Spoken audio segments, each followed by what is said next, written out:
Friends, welcome to Sandhya குட்டி channel.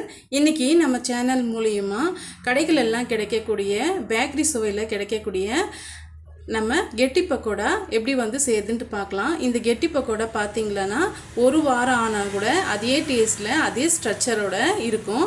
இன்றைக்கி நம்ம செய்ய போகிற பக்கோடாவுக்கு நான் பெரிய சைஸு வெங்காயம் வந்து 4 வெங்காயம் எடுத்து இது போல் உதிரி உதிரியாக நான் கட் பண்ணி வச்சுருக்கேன்.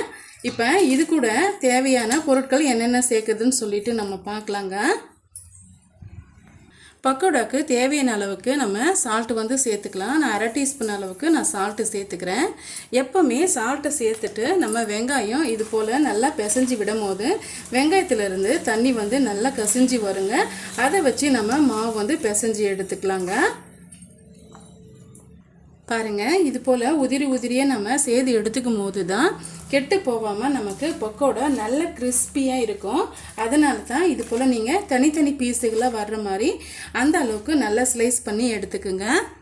பாருங்கள், நம்ம தண்ணி எதுவும் சேர்க்க கிடையாது. ஆனால் உப்பு சேர்த்து நம்ம பிசைஞ்சு எடுக்கும் போது வெங்காயத்துலேருந்து தண்ணி நல்லாவே பிரிஞ்சு வருது. இந்த வெங்காயத்தை கூட பெருங்காயத்தூள் வந்து சேர்த்துக்கலாங்க. ஒரு 1/4 டீஸ்பூன் அளவுக்கு பெருங்காயத்தூள் வந்து சேர்த்துக்கலாம். இது கூடவே காரத்துக்கு ஏற்ப 6-7 பச்சை மிளகாய் எடுத்து பொடிசாக நறுக்கி வச்சுருக்கேன். கொஞ்சமாக கருவேப்பிலை எடுத்து வச்சுருக்கேன். இப்போ ஒவ்வொன்றும் நம்ம சேர்த்துக்கலாங்க. பாருங்கள், பச்சை மிளகாய் இது போல் நல்லா வந்து பொடிசாக நறுக்கி இருக்கணும். காரம் வந்து உங்களுக்கு தூக்கலாக இருக்குன்னு நினச்சிங்களன்னா 6-7 பச்சை மிளகாய் எடுத்துக்குங்க. அப்படி இல்லைன்னா 2-3 பச்சை மிளகாய் எடுத்துக்குங்க. இப்போ ஒரு அரை கைப்பிடி அளவுக்கு நான் புதினா இலையை வந்து கட் பண்ணி வச்சுருக்கேன், சேர்த்துக்கலாம். அரை கைப்பிடி அளவுக்கு கொத்தமல்லி இலை வந்து கட் பண்ணி வச்சுருக்கேன், சேர்த்துக்கலாம். இது கூட ஒரு 10 வெள்ளைப்பூண்டு வந்து தோலோட அப்படியே வந்து நசுக்கி வச்சுருக்கேங்க. 2 துண்டு இஞ்சியும் நல்லா இது போல் நசுக்கி வச்சுருக்கேன், அதவும் சேர்த்து விட்டுக்கலாம். சேர்த்துட்டு இதையும் நல்லா வந்து இதோட மிக்ஸ் ஆகிற மாதிரி கலந்து விட்டுக்குங்க. இப்போ மாவு வந்து நம்ம அளந்துட்டு சேர்த்துக்கலாங்க. இப்போ பார்த்தீங்களன்னா நான் மெஷர்மெண்ட்டு கப்பால் 250 ml உள்ள அந்த கப்பில் தான் நான் அளந்து எடுத்துக்க போகிறேன். இப்போ 1 கப் அளவுக்கு கடலை மாவு எடுத்துக்கிட்டோம், அதை அப்படியே நம்ம சேர்த்து விட்டுடலாம். இப்போ இன்னொரு கப் அளவுக்கு கடலை மாவு எடுத்திருக்கேன், அதையும் நம்ம சேர்த்து விட்டுடலாங்க.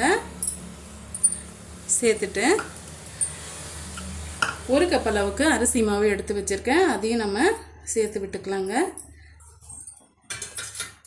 இது கூட சூடான ஆயில் வந்து ஒரு 2 டீஸ்பூன் அளவுக்கு சேர்த்துக்கலாம். நல்லா வந்து நமக்கு கிறிஸ்பியாக வரதுக்காக சேர்த்துட்டு ஒரு ஸ்பூன் வச்சு ஃபஸ்ட்டு முறை நம்ம கலந்து கொடுத்துக்கலாம். சூடான ஆயில் வந்து நம்ம சேர்த்துருக்கிறதுனால இது போல் ஸ்பூன் வச்சு கலந்து விட்டுக்குங்க.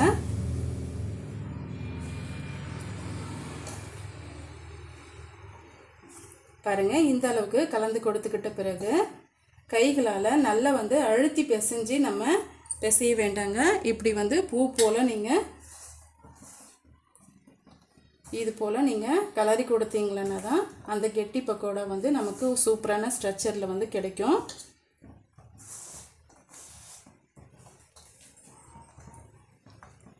அளவுக்கு நம்ம பிசைஞ்சு எடுத்துக்கிட்டோங்க. இப்போ ஆயிலில் வந்து சேர்த்து விட்டுக்கலாம்.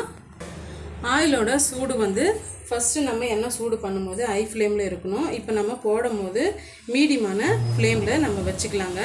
இப்போ கொஞ்சம் கொஞ்சமாக மாவு எடுத்து இது போல் லைட்டாக கிள்ளி விட்டுக்கலாம்.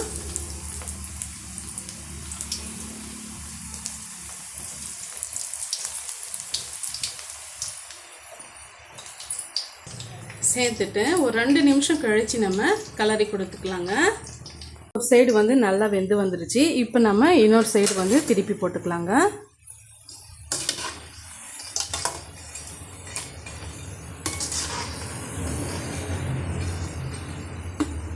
இப்போ வந்து ஒரு 2 நிமிஷம் இருக்கட்டும், பிறகு வந்து நம்ம எடுத்துடலாம். பாருங்கள், கலர் நல்லா சேஞ்ச் ஆகிட்டு வந்துடுச்சு. இப்போ நம்ம எண்ணெயெல்லாம் வடிகட்டிட்டு பக்கோடாவை எடுத்துடலாங்க.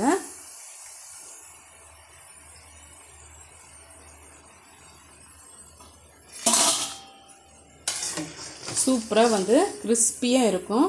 இதை நீங்கள் 2லேருந்து ஒரு 3 வாரம் வரைக்கும் கூட வச்சுருந்து சாப்பிட்லாங்க. ரொம்பவே டேஸ்டியாக இருக்கும்.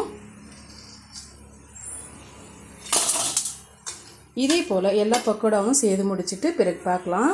ஒரு சூப்பரான கெட்டி பக்கோடா ஒரு 10 நிமிஷத்தில் நம்ம ரெடி பண்ணிட்டோம். இந்த 10 நிமிஷத்தில் ரெடி பண்ணக்கூடிய இந்த பக்கோடா நீங்கள் 2 வாரம் வரைக்கும் கூட வச்சுருந்து சாப்பிட்லாம். நல்ல கிறிஸ்பியாக நல்ல மொறுமொறுப்பாக இருக்குங்க. இப்போ பாருங்கள் எவ்வளோ பொறன்னு சொல்லிட்டு நல்லா வந்து தூளாயிட்டு வந்திருக்கு. இந்த பக்கோடா ரெசிபி கண்டிப்பாக உங்களுக்கு பிடிக்கும்னு நினைக்கிறேன்.